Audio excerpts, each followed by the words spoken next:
Hello. हाँ। ठीक है।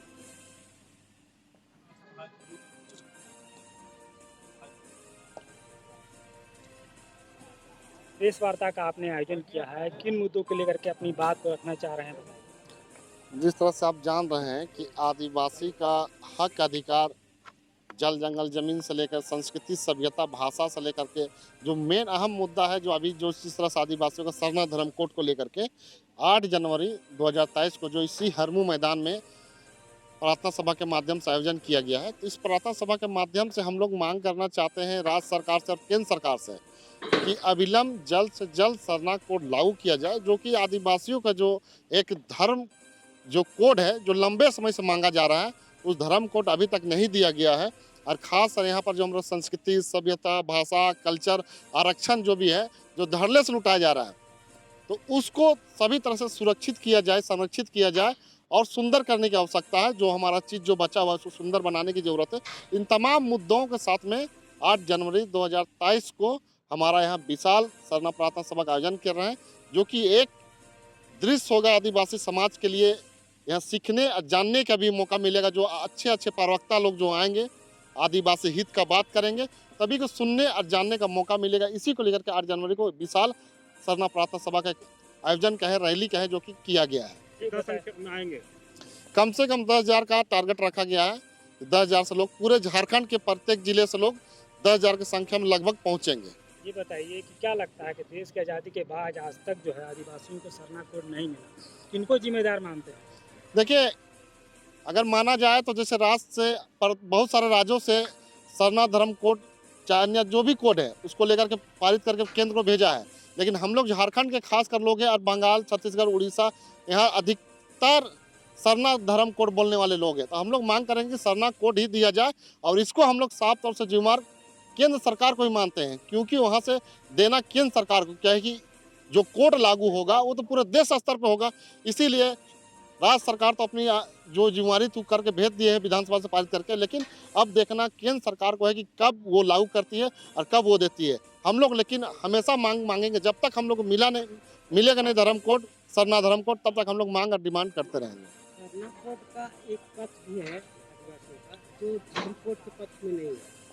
देखिए, जो लोग आप जिस तरह का बात कर रहे हैं कि जो लोग कोर्ट के देने के मतलब धर्म कोड के मांग कर नहीं कर रहे हैं, जो लोग विरोध में है, उनसे पूछिएगा कि आदिवासी किस श्रेणी में आते हैं। आदिवासी सबसे भिन्न है, सबसे अलग है।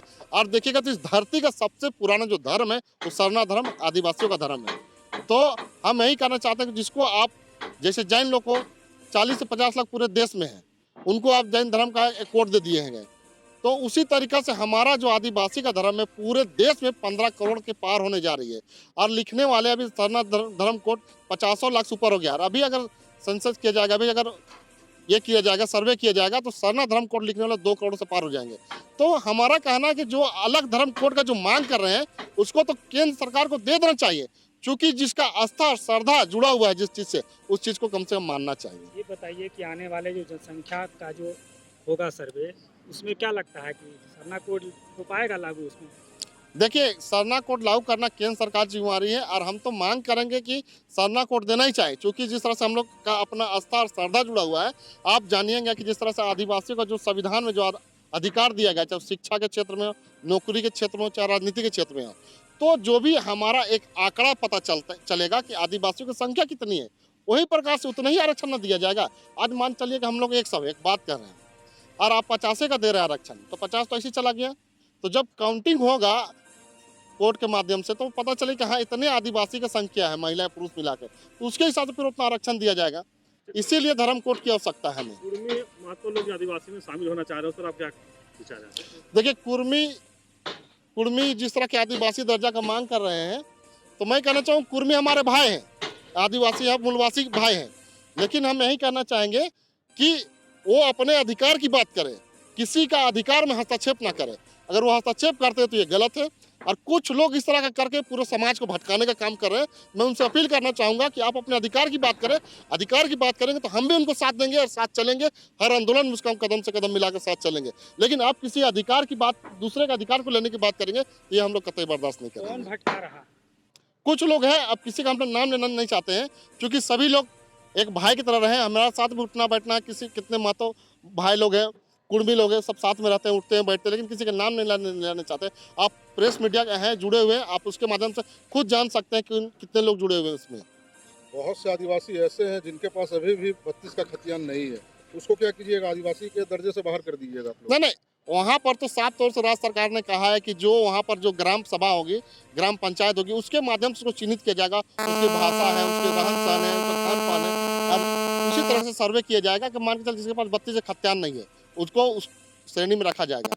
लेकिन मान के चलिए 32 का नहीं है, लेकिन उसके बाद 65,64,00,000 तक का सर्वे हुआ है, तो सभी खतियान, मतलब जितने खतियान है, सभी खतियान का समान अधिकार है, समान वैल्यू है। बहुत सी आदिवासी महिलाएं हैं जो कि गैर आदिवासी में शादी कर ली है और वो अभी भी आदिवासी का वो लाभ उठा रही है, तो इसको आप किस नज़र से देखते हैं? देखिए, सबसे पहली बात है कि अभी राज्य सरकार का कोई ठोस नियम इस विषय में बना नहीं है।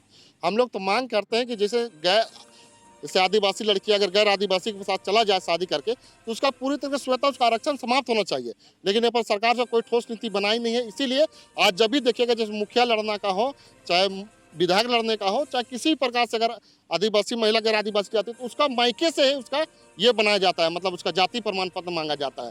तो मायके से तो ऑटोमेटिक है कि जब बाप घर जहाँ से निकली पैदा हुई है, जहाँ से पली बड़ी है, तो वहीं से बनाया जाता है, तो उसको ऑटोमेटिक उसका अधिकार उसी से मिल जाता है।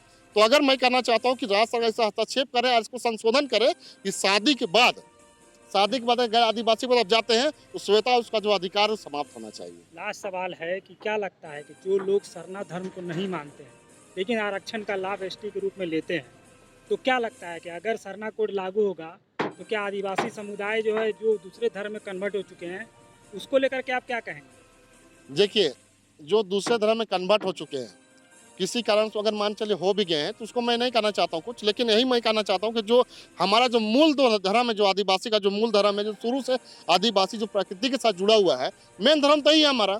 अब कोई मान चलिए मंदिर चला जा रहा है, कोई चर्च चला जा रहा है, तो ये आदिवासी का नहीं धर्म है। आदिवासी का मूल धर्म है प्रकृति। क्या उसको आरक्षण खत्म करने के पक्ष में है? नहीं, वो तो सरकार तय करेगी ना, हम तो अपने अधिकार की बात ना करेंगे कि हमको अधिकार ये मिलना चाहिए। अभी सरकार तय करेगी उसको आरक्षण देगा कि नहीं देगा, ये तो सरकार के ऊपर निर्भर करता है। चलिए, परिचय बताइए। अजय तिर्की, केंद्रीय सरना समिति के अध्यक्ष।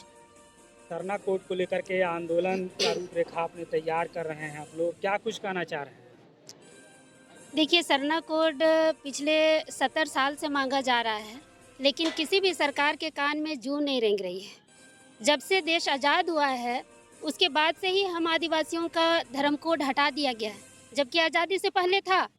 अभी कुर्मी भी यही मांग कर रहे कि आज़ादी से पहले हम लोग थे, अभी क्यों हटा दिया गया है, हमें दीजिए हमारा अधिकार। उसी तरह आज़ादी से पहले हमारा भी धर्म कोड था, मगर अभी उसे हटा दिया गया है। और अभी सबसे विडम्बना ये है कि कॉलम नंबर 7 ही हटा दिया गया, जो अन्य का जो कॉलम था, आदर्श में जो हम लोग अपना धर्म लिखते थे, उसे भी हटा दिया गया साजिश के तहत। मतलब जितने भी आदिवासी हैं जो प्रकृति पूजक हैं, उसे थोक के भाव में उसे हिंदू धर्म में उसको लिखना दर्ज कर दिया जाएगा। तो हम लोग साजिश कर रहा है, आपको क्या लगता है? सरकार कर रही है। कौन सरकार? भाजपा की सरकार कर रही है, आरएसएस कर रही है, क्योंकि केंद्र में तो वही है।